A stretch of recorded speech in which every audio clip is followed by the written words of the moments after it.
Nung nakita ko to Royal, dito pwede ako maging panalo ako dito. Hindi lang ako, pati bawat Pilipino na may sasama ko dito. Power, payaman. Ako kasi, nung na-invite ako dito, I was just a student. Nag-aaral ako sa St. Benil, De La Salle St. Benil. Negosyante na ako talaga. Pag traditional business, meron kang rentals, meron kang tauhan na madami na talagang kailangan mo asikasuhin. Meron kang binabayaran na kuryente. Eh dito sa Royal, 'di ba? Pupunta ka rito, 'di ba?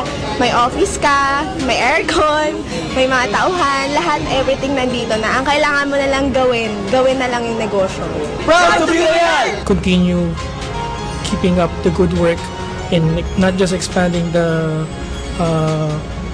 company but also to help Filipinos get better finances out of their franchises and make them also healthier at the same time.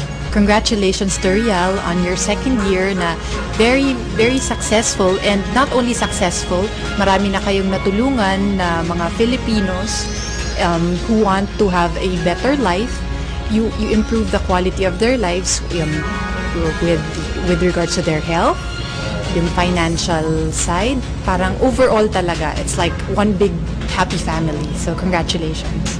Happy anniversary, Royal Business Club. More power. More power. Ako po si Michelle Miranek from the Coaching.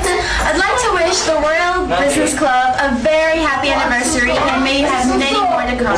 Happy second year anniversary to Royal Business Club International. We sincerely congratulate you for the great achievement you have made. More power.